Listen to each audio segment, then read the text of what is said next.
మన V55 channel చూసేటువంటి వాళ్ళు మన ఛానల్ అయితే సబ్స్క్రైబ్ చేసుకోండి. వైఎస్ఆర్ కాంగ్రెస్ పార్టీకి సంబంధించినటువంటి ఇద్దరు వైఎస్ఆర్సీపీకి సంబంధించిన ఎమ్మెల్యేలు కూడా రాజీనామా చేసిన ఆలోచనలు ఉన్నట్టయితే మనకు స్పష్టంగా కూడా తెలుస్తుంది. ఎందుకంటే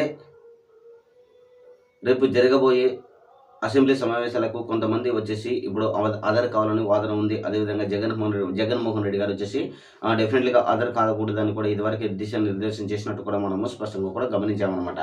అయితే సొంత నియోజకవర్గము అదేవిధంగా కడపలో అదేవిధంగా ప్రకాశం జిల్లాకు సంబంధించి ఒక మహిళ ఎమ్మెల్యే అదేవిధంగా కూడా ఒక పురుష ఎమ్మెల్యే కూడా రాజీనామా చేసే ఆలోచనలు మనకు ఉన్నట్లు అయితే మనకు స్పష్టంగా కూడా ఇన్ఫర్మేషన్ అందుతుందన్నమాట. ఎందుకంటే ఇప్పుడు ఆంధ్రప్రదేశ్ రాష్ట్రంలో కొత్తగా గెలిచినటువంటి ఎమ్మెల్యేలు ఉంటారు. అదేవిధంగా కొంతమంది 10 మంది ఎమ్మెల్యేలు కూడా అసెంబ్లీ సమావేశాలకు వెళితే కూడా తమ నియోజకవర్గానికి సంబంధించి కూడా సమస్యలు వెలువరించవచ్చు అని కూడా కొంతమంది అభిప్రాయం వ్యక్తం అయితే చేస్తున్నారనమాట.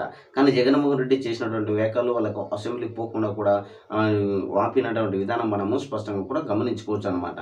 సో ఏది ఏమైనప్పటికైతే జగన్ వైఖరి మటుకు డెఫినెట్లీగా మారే సిచ్యువేషన్ అయితే కనబడతలేదు. కాబట్టి వాళ్ళు ఈ ఆలోచనలో ఉన్నట్టయితే మనకు స్పష్టంగా కూడా అర్థమవుతుంది.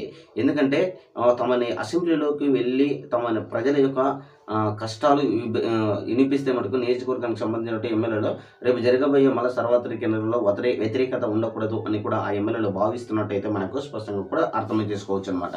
సో అంతే కదా, మరి అసెంబ్లీ సమావేశాల్లో ప్రజలు గెలిపించినటువంటి ఎమ్మెల్యేలు అసెంబ్లీకి వెళ్ళి తమ నియోజకవర్గ సమస్యలు వినిపిస్తే కదా మళ్ళీ నెక్స్ట్ టైం కూడా ఛాన్స్ ఉంటుంది. అదేవిధంగా ఇప్పుడు వీళ్ళు తీసుకున్నటువంటి నిర్ణయం బాగలేదు అనేది కూడా రాష్ట్ర ప్రజలందరికీ తెలుసు అనేది మనము స్పష్టంగా కూడా గమనించుకోవచ్చు అనమాట. సో ఏది ఏమైనప్పటికీ రాబోయే కొన్ని రోజులలో కూడా వైఎస్ఆర్ కాంగ్రెస్ పార్టీకి సంబంధించినటువంటి ఒక పురుష ఎమ్మెల్యే అదేవిధంగా ఒక మహిళ ఎమ్మెల్యే రాజీనామా బాటలో వెళ్ళే అవకాశం ఉంది అనేది అయితే ఇంటెలిజెంటింగ్ రిపోర్ట్ అయితే మనకు అందుతుంది. సో ఈ యొక్క వీడియోపై మీకు అభిప్రాయం కామెంట్ సెక్షన్ తెలియజేయండి. అదేవిధంగా ఈ యొక్క వీడియో నచ్చినట్టయితే షేర్ కూడా చేసి లైక్ కూడా కొట్టండి. Thank you.